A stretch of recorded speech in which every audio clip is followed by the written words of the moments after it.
Food in ancient Rome reflects both the variety of foodstuffs available through the expanded trade networks of the Roman Empire and the traditions of conviviality from ancient Rome's earliest times, inherited in part from the Greeks and Etruscans. In contrast to the Greek symposium, which was primarily a drinking party, the equivalent social institution of the Roman convivium, dinner party, was focused on food. Banqueting played a major role in Rome's communal religion. Maintaining the food supply to the city of Rome had become a major political issue in the late Republic, and continued to be one of the main ways the emperor expressed his relationship to the Roman people and established his role as a benefactor. Roman food vendors and farmers' markets sold meats, fish, cheeses, produce, olive oil and spices, and pubs, bars, inns, and food stalls sold prepared food. Fresh produce, such as vegetables and legumes, were important to Romans, as farming was a valued activity. A variety of olives and nuts were eaten. While there were prominent Romans who discouraged meat eating, a variety of meat products were prepared, including blood puddings, sausages, cured ham and bacon. The milk of goats or sheep was thought superior to that of cows.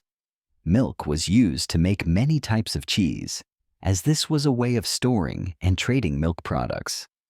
While olive oil was fundamental to Roman cooking, butter was viewed as an undesirable Gallic foodstuff. Sweet foods, such as pastries, typically used honey and wine, musk syrup, as a sweetener. A variety of dried fruits, figs, dates, and plums, and fresh berries were also eaten. Salt, which in its pure form was an expensive commodity in Rome, was the fundamental seasoning, and the most common salty condiment was a fermented fish sauce known as garum.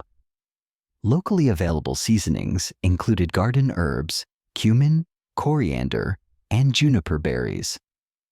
Imported spices included pepper, saffron, cinnamon, and fennel. While wine was an important beverage, Romans looked down on drinking to excess and drank their wine mixed with water.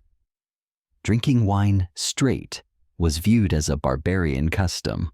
The main Roman ingredients in dishes were wheat, wine, meat and fish, bread and sauces and spices.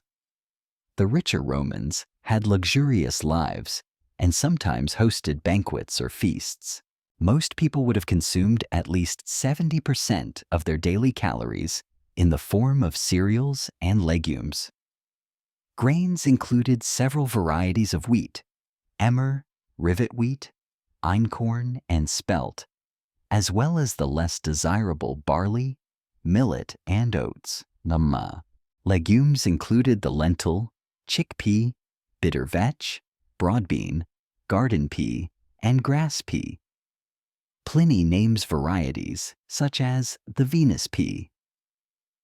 And poets praise Egyptian lentils imported from Pelusium. Legumes were planted in rotation with cereals to enrich the soil, and were stockpiled in case of famine. The agricultural writer Columella gives detailed instructions on curing lentils, and Pliny says they had health benefits. Although usually thought of as modest fare, legumes also appear among the dishes at banquets.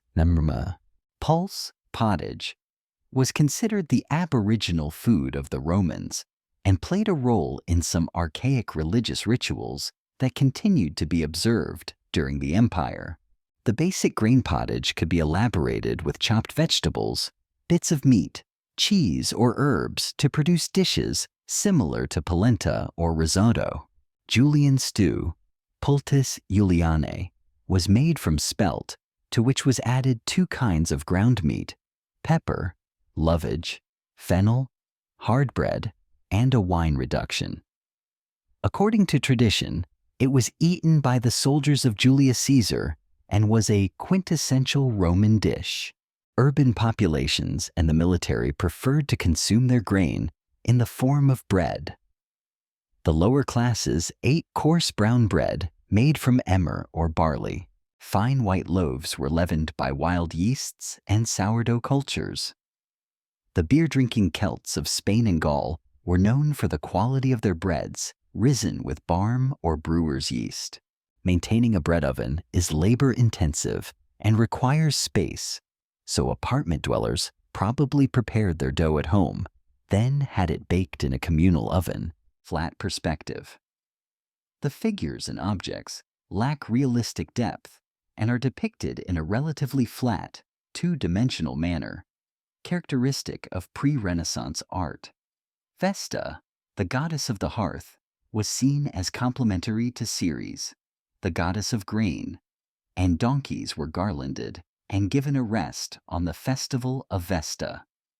The Fornicalia was the festival of ovens. Lateranus was a deity of brick ovens. Flat perspective. The figures and objects lack realistic depth and are depicted in a relatively flat, two-dimensional manner, characteristic of pre-Renaissance art. Because of the importance of landowning in the formation of the Roman cultural elite, Romans idealized farming and took a great deal of pride in serving produce. Leafy greens and herbs were eaten as salads with vinegar dressings. Flat perspective. The figures and objects lack realistic depth and are depicted in a relatively flat, two-dimensional manner, characteristic of pre-Renaissance art.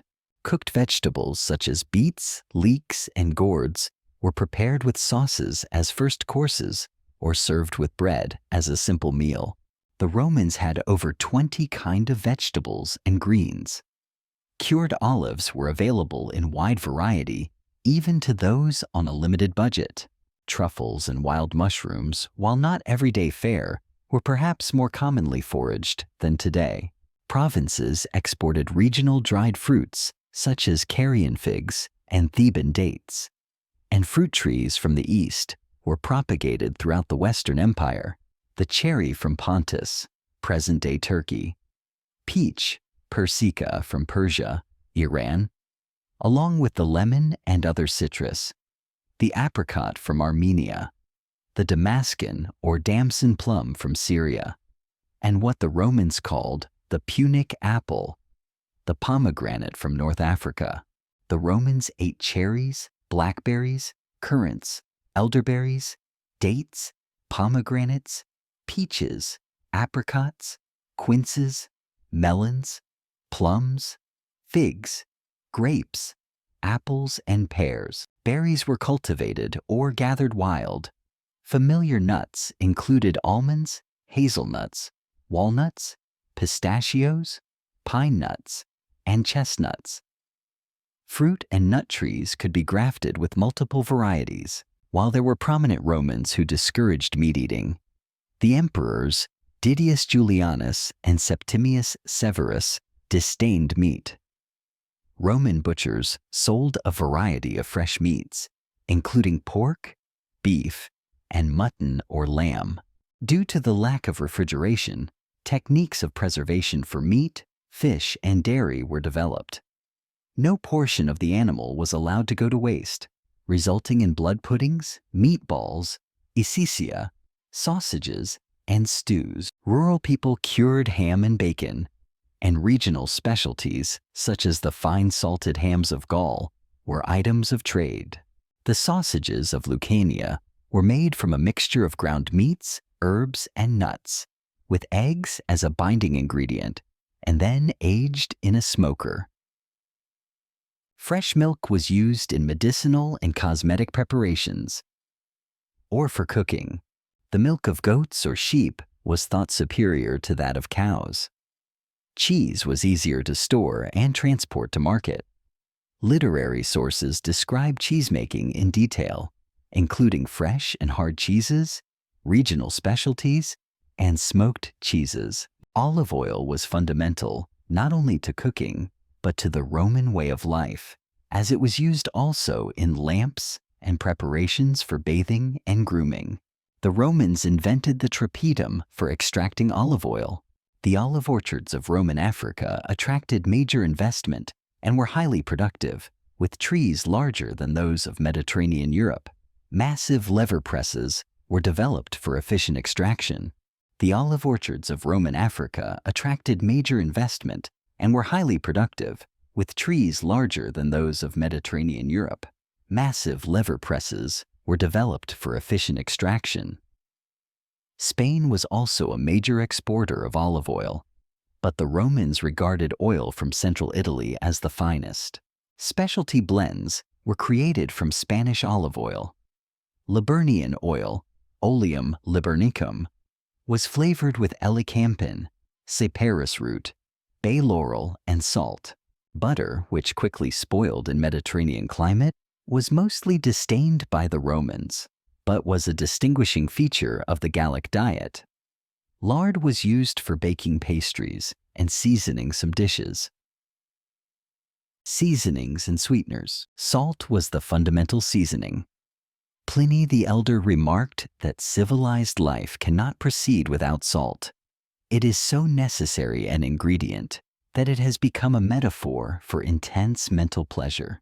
In Latin literature, salt, neruon, was a synonym for wit. It was an important item of trade, but pure salt was relatively expensive. The most common salty condiment was garum, the fermented fish sauce that added the flavor dimension now called umami. Major exporters of garum were located in the provinces of Spain. Locally available seasonings included garden herbs, cumin, coriander, and juniper berries. Pepper was so vital to the cuisine that ornamental pots, piperatoria, were created to hold it. Piper longum was imported from India, as was spikenard, used to season game birds and sea urchins. Other imported spices were saffron, cinnamon, and the silphium of Cyrene, a type of pungent fennel that was over-harvested into extinction during the reign of Nero, after which time it was replaced with Laserpitium, asafoetida, exported from present-day Afghanistan. Pliny estimated that Romans spent 100 million sesterces a year on spices and perfumes from India, China, and the Arabian Peninsula. Sweeteners were limited mostly to honey and wine must syrup, de fruitum. Cane sugar was an exotic ingredient used as a garnish or flavoring agent, or in medicines.